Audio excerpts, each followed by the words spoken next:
Hi, I'm Gary Simon, Chairman and co-founder of Clean Start, and I have with me this afternoon Kevin Favreau, EV Life. Welcome, Kevin. Just going to talk a little bit about your experience and capture some of your insights on building EV Life from its inception, which I assume was around 2018, 2019, because Mhm. you were in the very first cohort of our CEO course. Is that about when you got started on it? Yeah, April is when we had entered a startup weekend competition, Peter, my co-founder, and I, and we came away from that weekend with an idea around accelerating EV adoption by helping people understand and overcome range anxiety. And we ended up winning first place at that weekend on that idea. We started that Friday night and we didn't finish until Sunday night. Yeah, that's the format of those Techstars weekends. You enter Friday night, you pitch ideas, you build a team, and then you iterate on these ideas. And they walk you through product development, customer discovery, pricing, product market fit, and then you put it all together in a pitch deck. And at the end of the event, you pitch to three judges, and there's Q&A, and then they make their decisions. So that really helped us. That was the moment where, we realized we had a really awesome team. We had a huge market to address. And then most importantly, we had an outsized opportunity to make an outsized impact by helping people go electric sooner than they ever imagined. No, it was a great idea. So bring us up to speed a little bit. I guess you've secured some loan money to back up your ideas in being able to offer people loans in Yeah. advance of getting their tax credits. And you're looking at raising a seed fund. So tell me a little bit about the traction and Yeah. where you are right now. Sure. At EV Life in general, we're focused on making it cheaper and easier for anyone to purchase an electric vehicle. We have a loan product specifically for EVs. It's designed to lower your monthly payments by up to $200 a month. We do that by estimating your incentives, whether it's a federal tax credit, state rebates. There's all sorts of free money available. It's very hard to find. So our incentives engine calculates that and gives you a down to the dollar estimate in seconds. And then we take that number and we build a loan around it, and it treats that incentives package like a down payment. So your monthly payment drops. We're 100% online, dealer-free financing experience. You don't have the hassle of the dealership and the arguing with the F&I department, and we go direct to the consumer. So as you mentioned, well, at the beginning of 2022, we raised a pre-seed round, and then we launched our lending program this year in June 2023. And that we did that after securing a $2 million debt facility. And then after launching shortly afterwards, less than 12 weeks later, we blew through that and we had to pause our program. We recently secured an additional 8 million debt. Our program is now live again. We're continuing to lend and putting people in electric vehicles every week now. So it's exciting. There's great customer feedback. We're really proud of our customer testimonials on Trustpilot. That's something that after years of working at this product, it's been amazing to see the responses from real people who are getting into real cars a lot faster than they ever imagined. And it really helps keep us motivated. So it's very exciting for us. Well, that's fantastic. So is this your first startup, or did you have entrepreneurial experience before this? I'd say I had entrepreneurial endeavors, projects, and just kind of getting my hands and feet dirty in a lot of different things. But this is the first full company that I've started. So were you continuing to work while you were building the EV Life idea? And what were you doing if you were? Shortly after winning the startup weekend, I went full time with EV in my head. This is something that I knew I wanted to pursue. I believed in our team. I believed in the market. I believed in the impact we could make. There was a lot to do. There was a lot to build, a lot of conversations to have, a ton to learn. It was exciting. It was thrilling. So most of my time and energy was spent towards EV Life, but my career prior to EV Life was spent as a software developer, front end, mobile, consumer web applications. At the end of my career, I was moving into engineering leadership. So I've always had a small software consulting agency that I've run off and on throughout the years. I activated that while I was starting EV Life so I could run some projects and keep the money flowing, keep the household going, and be able to really commit mentally to this startup. It was a couple of years after that that we were able to finally cut ties with our side jobs and really dedicate ourselves to EV Life 100%. Well, that's a thing that a lot of startups have to confront. So it's a difficult time in between the side job and the job of building the business. People can easily work 80, 90 hours a week. Was that your experience? Were you approaching any kind of burnout in this first phase? But not necessarily because of the hours, it more because of the mental, just the context switches that would have to happen. I'm running projects for clients, so I wasn't hands-on with those projects 100% of the time, but I was having to think about them and worry. When things went wrong, I'd be focused on it, something with Evie, and then I'd get an email that something's down or something needs addressing, and I had to completely switch. So the hardest part was having to manage so many balls in the air at one time when all you really wanted to do was focus on one of them. Yeah, that you're probably like me, want to chase a lot of balls at the same time. And I'm And learning to that chase leads fewer to, as I go. well, and that's a good insight. I mean, and that's Yeah. really something that people need to consider, is that building a business is more than a full-time job. It forces you to practice prioritization, not just in the business, but also in your life. Like, there's only so many hours, depending on whether or not you have a partner, a family, busy life outside of the business. You can't give 100% to everything. And so it's really important to figure out what is important, what's necessary, and just how much you can actually give to these other endeavors and other areas of your life. Because Yeah. the startup does consume a lot of hours, and it does consume a lot of emotional energy and mental energy as well.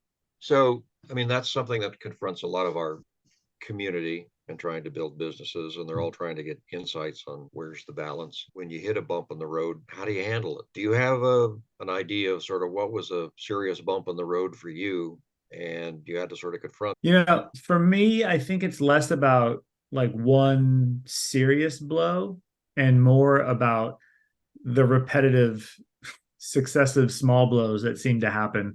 We all have expectations around how something's going to go, how a partnership's going to pan out, whether or not a contract will come through, whether or not the product that you put out there is going to nail it with the customers, and what's going to happen when customers start giving you feedback in the other way. You get a lot of no's when you're founding a company, especially when you're unknown and you're just starting out and you don't have a track record yet. It's really challenging to have the door shut in your face often. And I think it's about first having conviction and confidence in that the fact that what you're pursuing is worthy, and it might not be, the end result might not be exactly what you envisioned, but the problem that you're addressing, it's important to be able to know that is worthy of spending your time on. I think our team is really important to lean on as well. My co-founder Peter and I, at any given time, one of us can be up, one of us can be down, and it's really helpful to have that support structure to help, so that you can help lift that other person up, or just kind of take over for a little bit while that person kind of gets themselves back up. So I found a lot of my co-founder experience with Peter has been rich. It's been educational. It's been informative. It's also kind of deepened our friendship. We have known each other for over 20 years. We went to undergrad together. We were both in the film school in Los Angeles, and came back many years later after college, after losing track of each other, and learned that our careers had converged on tech and entrepreneurship, and then started meeting up every couple of months. And a couple of months later, Startup Weekend happened, and here we are 4.5 years later. Well, you're very lucky to be able to connect with a friend like that and somebody you know well, because finding a good partner is not easy, and these kinds of jobs are hard to do solo. Yeah, So absolutely. I think what works for Peter and I is that we have really complementary skill sets. I think we both, we look at ourselves as a Venn diagram where we have our domains of expertise, and that's all we're always improving on those individually, but we also have areas that we overlap, so we can kind of support, we can kind of be, we can bounce ideas off each other. While I'm not an expert in that area, I have experience, or I have knowledge, and I have something to offer. So it's been really helpful that our team has such complementary skill sets that can play off each other. Also, we can go our separate ways and accomplish things and bring back to the business. So how big is your team now? Our team full time is 4, and then we have about 8 to 10 contractors in various areas of the business that we rely on to help get all the work done. Because as you know, there's endless amounts of work. So really grateful for the team that we have. Our head of finance, head of engineering have been amazing hires. They're incredible people. have really done awesome work for us. And even our contractors are, we've gotten to know them very well. We've been using many of the same ones for many years, and just establish really great relationships as we move this business and this vision forward. We're very lucky to find vendors, contractors that good experience that you've had with them. That isn't always the case. Did you have any contractors that didn't work out, and how did you handle that? Yeah, for a variety of reasons. So, relationships come to an end, professional relationships come to an end. I think it's about like just trying to identify. And I don't think I've personally done a perfect job at this, but if the work slows or if the quality reduces, you just really need to address it head on. We've had multiple times where we'll try and revisit the expectations, revisit the commitment, revisit the relationship, and sometimes it'll get better. Oftentimes it's the developer or the contractor's commitment has just waned and there's not really anything you can do. So just try to cut ties quickly, trying to cut ties gracefully, because you never know when you'll need that person again, or just you never know when they know someone that you'll need to work with. And so I think really, no matter what's happening, kind of holding your head high and prioritizing how you're showing up, how you're communicating, and just making sure that you've set expectations, and if they're not being hit, that being comfortable with parting ways. Yeah, it's difficult. It's an area where a lot of people avoid coming to a decision. So the fact that you confronted it and handled it, that's probably much to your advantage. Yeah, I think in general, Worst thing you asked earlier how we deal with the bumps in the road and everything. I think our strategy has always been just, in many of us, the instinct is sometimes to shy away or to hide or figure out how to get out of something. And then you come back to it, you think about it. And really the best way forward with a lot of things is just truth, honesty, and quality communication. And I think that goes a long way, especially with the other party who you're communicating with. So that's how we try and set up our business, our relationships. And so far it's worked well for us. Well, it sounds like it's a big part of your success, actually. Yeah. That kind of approach, and something people should pay attention to. Now, the Biden administration took over all sorts of enthusiasm about promoting electric vehicles more to people. When I first started reading all the white papers coming out of the Biden administration and DOE, I was thinking, oh gosh, they're going to do something at the national level like you guys had started. And so it made me think, events were going to overtake you. As Mm-hmm. life has turned out, I haven't seen them actually pursue any of the things that they were talking about. Are you seeing any competition or conflict with what is happening? The Inflation Reduction Act, if that's what you're talking about, recommitted incentives. They also made the rules for eligibility a lot more confusing because they're trying to solve other things like America owning the EV battery industry, the battery industry, and having a bigger stake in that. And so the eligibility criteria for these incentives is a lot more complex. And so in that area, it plays right to our strengths. The first piece of tech that we built, our core technology, which we licensed to Nissan and Toyota and another automaker who we're not quite live yet. Our incentives technology, our incentives engine calculates some of these incentives from all the different programs, looking at 20 different data points. We have up to 500 different programs in our database, all with the eligibility criteria codified. So consumers more than ever need a tool like ours to understand if the vehicle that they're looking at in the zip code that they're living in with the income that they're earning and a bunch of other data points will qualify for the tax credit. So those incentives are going to be there. They help customers. They help us. There is starting in 2024, the federal tax credit will go point of sale at the dealership. Customers will have the option of going to the dealership to receive that as a discount or in cash, as opposed to waiting till the next year. So that presents some challenges, but it's also, all ships will rise, right? Like many people now will qualify for the tax credit, many more people, because it used to be non-refundable, which means you had to have $7,500 in tax liability at the end of the year. And now if you go to the dealership, anybody can get it. But we don't know how it's going to roll out in the dealerships. We don't think the dealership experience is the best place to negotiate your financing. We think there's a lot working against the customer once you step foot in the dealership. And so we still think there's a lot of value that we can offer to the customers beyond just savings, right? Customers need support. They need a place to call or somebody to chat with that's agnostic and trusted and a subject matter experts. They need a home charger, and pretty soon we'll be starting to bundle home chargers in with your financing.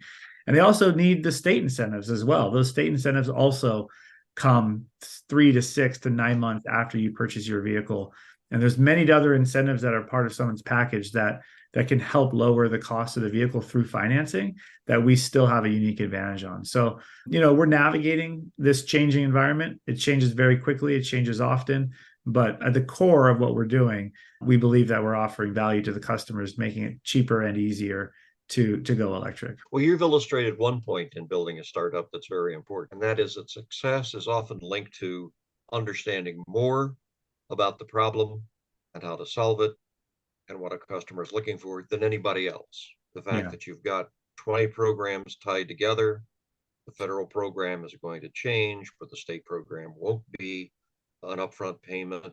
So there are all those complexities that you're handling. And that's a big message when you go out into the market. Just telling somebody, don't worry, I understand this stuff. I can explain it. And here's the basic things that you need to look at. It's very important. Yeah, and like just similar to what I mentioned about how we treat each other inside the business, how we treat our contractors and employees, you also have to treat the customer like that. Treat them honestly, treat them like they're intelligent, and treat them like they have better things to do than sift through government websites and fine print and eligibility criteria, and let them put it all in a nice package and make it simple for them to make the decision that's not going to give them the headache that currently exists when somebody new to electric vehicles is starting to think about it. So we think highly of our customers. We think highly of people that want to go electric.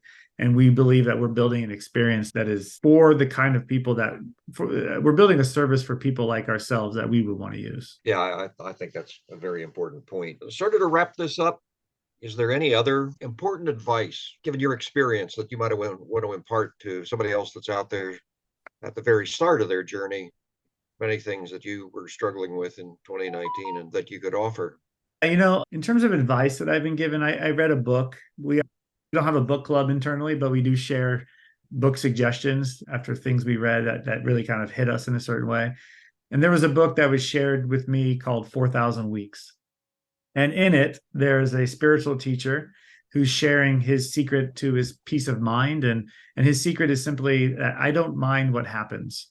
And it's kind of, in startup world, you hear often like hold on to the problem tightly, but hold the solution loosely.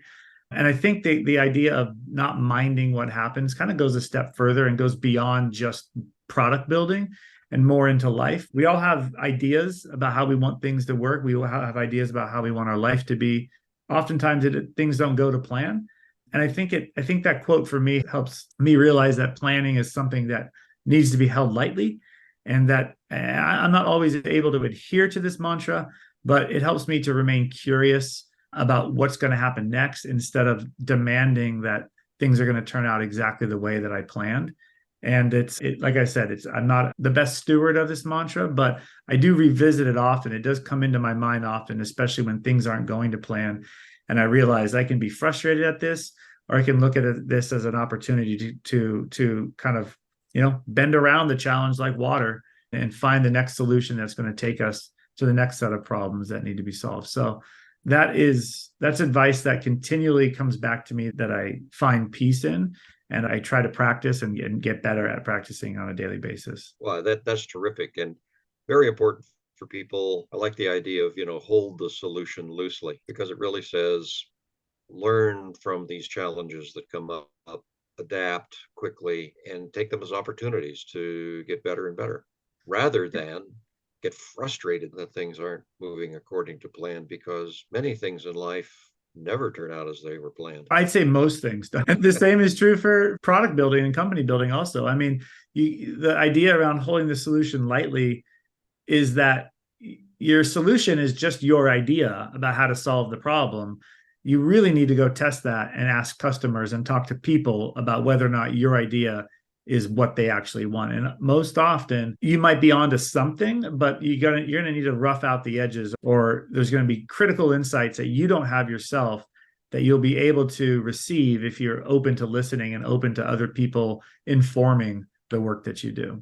And that's, like I said, it's true in product building and also in life, right? Absolutely. Probably should have learned that earlier myself. But, it's so nice of you to take this time for this interview, sort of looking at you as someone that many in our community trying to build companies can learn from. Your experience has been very positive. You're still in there. You know that Clean Start's been big fans of EV Life from the inception. Is there anything more that we could do to help you? That's a great question. The community you're building is fantastic. The presence that you have in the region is awesome. At this point, our specific challenges are around attracting lending partnerships, banks and credit unions that are interested in growing their ESG assets by purchasing the loans that we are making. So those are the relationships that we're on the verge of closing on now. But we're always trying to fill the pipeline of conversations because, and I think another lesson that we've learned along the way is that you can't put all your eggs in one basket. You can't hope that the one partner you're talking to is going to come through, because there's a million reasons why they're not going to be able to do the deal that they're telling you they're excited about. So you have to have a lot of people in line and working at the same time. So always open to more conversations, and appreciate the work that the Clean Start has done so far, with and for EV Life. Your CEO crash course in the very beginning of my journey was really an incredible experience and really set us up to go tackle the first set of challenges with confidence. So thank you. Well, I appreciate that. And thank you for being so successful in what you're doing. So if people want to find you, it's evlife.co. And so, encourage everybody to take a look at the website, keep this company in your sights, and we look for a lot more exciting, positive developments coming out, Kevin. We think you're going to be nationally well known. We're on our way. We're working towards it every day. Thank you, Gary. Appreciate it. All right. Thanks so much for your time, Kevin.